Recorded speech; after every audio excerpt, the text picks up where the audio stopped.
Alrighty. In the bottom right of Core Hall, as the green Zerg from Nocturnal Gamers, we have Geeden. And in the bottom left, for PasT Gaming, looking to get the reverse all kill, we have the red Terran TLMarineKing. So both players spawning here on the bottom of the map. Going to make the rush distances a little bit shorter. You can see here, it's really not that far away for both players. Any units that are produced early could deal some significant damage for either player. We will have to see how the match progresses. We do have a hatchery first here coming out from Geeden.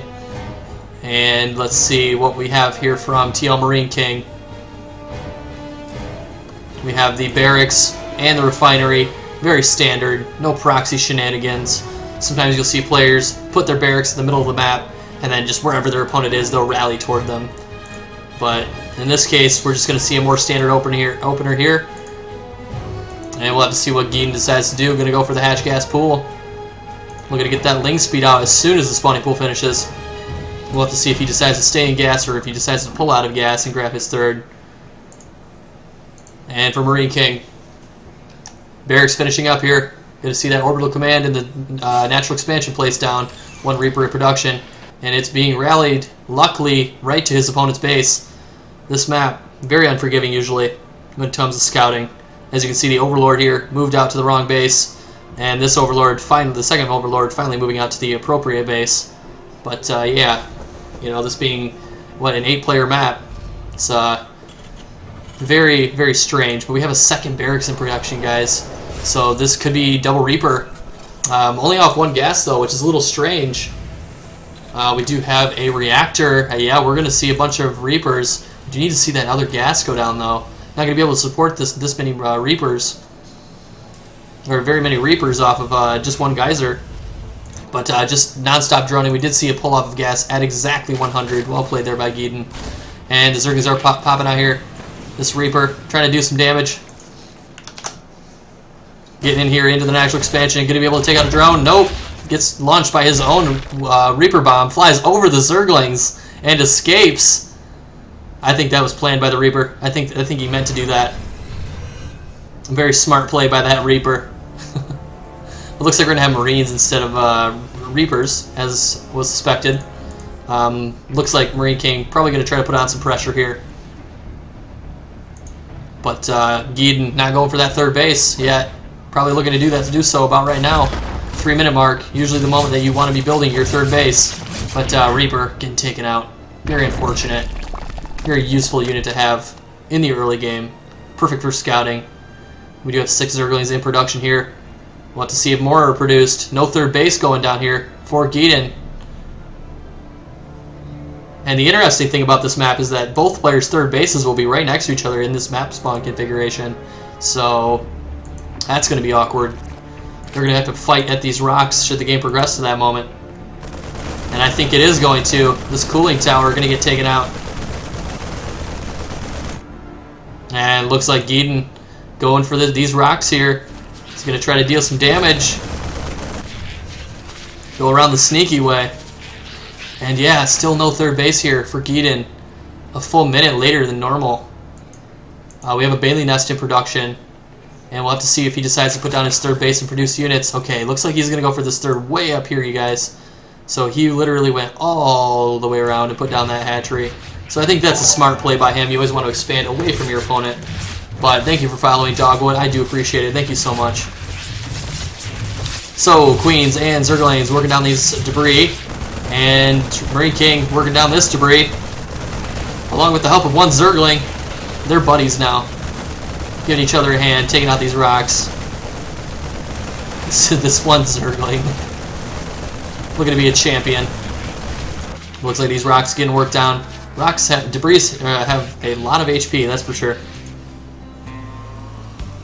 So let's see what's in production here for MarineKing. We've got double medevac. We have a reactor factory. Likely going to be some widow mines. And we do have some Marines in production here. Stim about to finish up.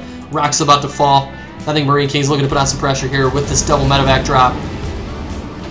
And it looks like he's going to save the rocks here and not take them out. Instead, going to drop on the opposite side of them and use them as a retreat path.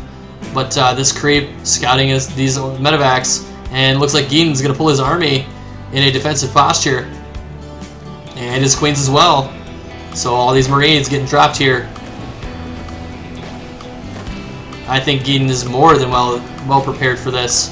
We have +1/+1 here for Geeden as well. It is in production, so I think he's going to be able to keep himself safe here and then have an upgrade advantage here into the mid game. But Tumor's getting killed, and it looks like the Marines moving down here into the natural expansion. Very risky maneuver. Lots of Zerglings. We have one Baneling in production. But yeah, Marine King need to be extra careful, but using this ramp very wisely. Able to take out a queen. Nope, good transfuse. And these Zerglings, not enough of them. One Baneling moving in here, getting a huge connection. All the Marines dying. Oh, massive connection. Very cost-efficient Baneling. Geeden only morphing one Baneling. He's like, I only need one. I got this. So 3 Zerglings just trickling in. The queens are falling. The Marines are staying alive. This Widowmine needs to burrow. And just enough Zerglings, I think, to clean this up. I think some missed micro there for Marine King, but pretty well played there from Geeden, I would say. Keeping himself nice and safe, not taking hardly any damage.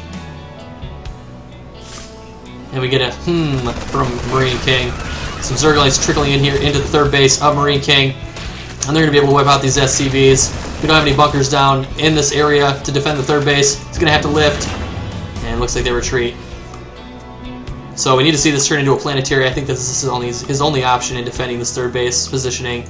We do have a Zergling up here, looking to be able to take that out. And yep, going to be able to take out the Widowmines. So in terms of upgrades, we have a 0-0 here from Marine King. No upgrades whatsoever to speak of. And we're going to have a +2/+2 starting here for Geeden. So an absolutely dominating position in terms of upgrades.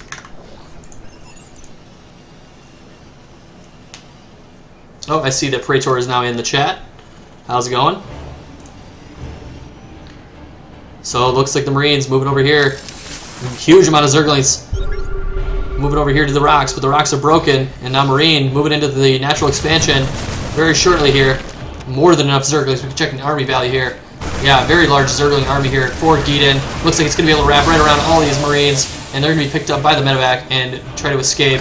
It's like Widowmines getting detonated by small groups of Zerglings. Very well played here by Geeden, breaking up small groups of Zerglings. And it looks like he has the detection to deal with this, and he has the upgrade advantage. So he's able to rip through these Marines and the Widowmines. And Marine King in a lot of trouble here. Marines getting targeted down here. These Zerglings more than cost efficient. And it looks like these Marines could retreat into the bunker and secure the natural expansion. Mule is getting dropped down at a base that's not secure. Very scary moment here for Marine King at an upgrade disadvantage. And we have 10 Banelings in production, you guys. It's going to be devastating. And just a few Marines moving across the map here for Marine King. They're going to get wiped out by these Zerglings. No Widowmines to speak of. They were all taken out in the last engagement. So the Banelings, they're moving across. One Widowmine is burrowed. Let's see how many kills it can get. Just one. Perfect micro there by Geeden. And all the Zerglings here moving into the third base here of Marine King. Looking to just seal the deal. Tons of Marines dying.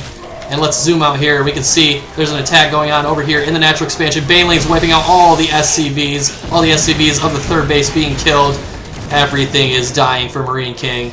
And it looks like we are going to see a final match here. Geeden in an absolutely dominating position after that economic damage. Fourth base produced. We have the Hive on the way. We have 2-2 finished right about now. 14 Banelings in production. 18 Zerglings in production.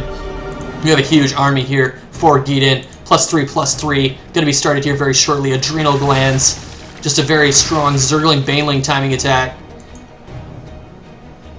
And it looks like the Zerglings and the Banelings are moving across the map. No Widowmines to deal with this. Huge Baneling connections. No micro here whatsoever from Marine King. We have a Psy. Good game. Well played. And that is going to be the Clan War, you guys. That is going to be a 5-2 with Nocturnal Gamers winning the Clan War. Very well played by them tonight. So I thank you all for being here. Thank you very much. Go ahead and hit the follow button. We have Clan Wars every single weekend, so plenty more content on the way. Anyway, thank you for being here, you guys. Have a good one. Peace.